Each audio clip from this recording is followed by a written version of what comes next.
Parang, kumbaga parang tanggap din niya kung hindi siya makabalik ng Pilipinas. Meron din po kayong sinabi. Sorry. Paano siya? Hindi naman ganun. Sorry po. Nagtatanong lang po. Relax guys, relax. Don't draw me. Relax. Sinabi na sa Senado po, na Enjoy hindi lang na, tayo. hindi Relax na muna. mababalik Sabi sila kami. Duterte sa Pilipinas. Relax guys, relax. Meron po ba kayong ibig sabihin doon na, sorry, pasensya na po Okay, kayo. no worries. Nagtatanong lang ako, nagka-clarify lang po ako kung ano pong ibig sabihin po. Ang ibig ko sabihin nun is yung discussion kahapon sa Senate.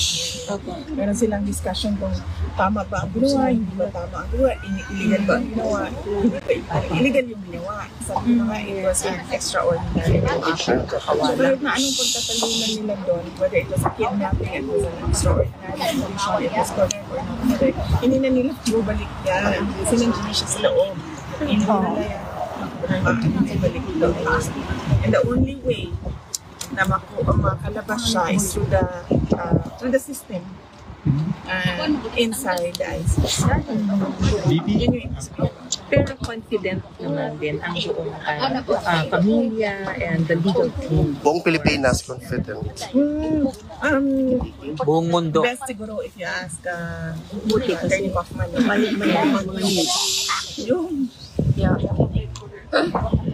talaga ang buhay. Yeah. Ma'am, kalag na. BP, kami na sa Relax lang tayo guys. Relax lang tayo. First of all, ipaabot ko, BP, na lahat ng European country, para i-recognize ko rin yung mga malalayo, taga Norway, taga New Zealand, Hawaii nandito, Northern Ireland po. Finland. So lahat ng European country, i-mention ko para malaman na nandito talaga. Every day yan nangyari kasi since dumating si PRRD, dito ako harap. Protestor. Maganda Yan ang ipaabot ko. para malaman din niya like tulad ngayon, ngayong araw na ito, March 21, Friday.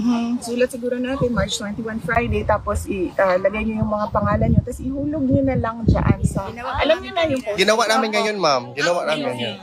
Ginawa Yung namin. yellow box dyan. Late kasi kayo. Nandito ba si Nenita?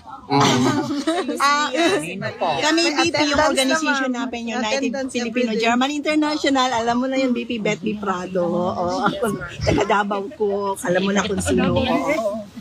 Alam na. Ganda siguro na, ano yun ba?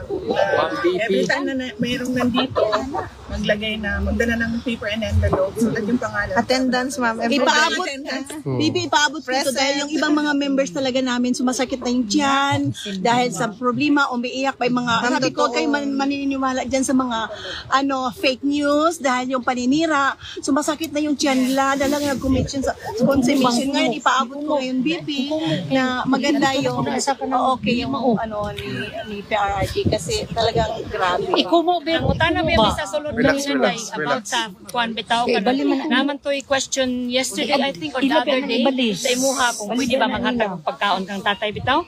So nangutana ko sa sulbutan man ng mga nasa tubangan. Guys, pwede siya mo kuan. Inom na ako siya. Gusto siya mo inom og Cola Zero. Painom na ako siya. Murag mo ito yung first time ata niya nga nakainom. Sugad na kabot siya dito. Pero why cola bibi? Why coke? Wala kay mo coke. Ana kainom sa coke zero?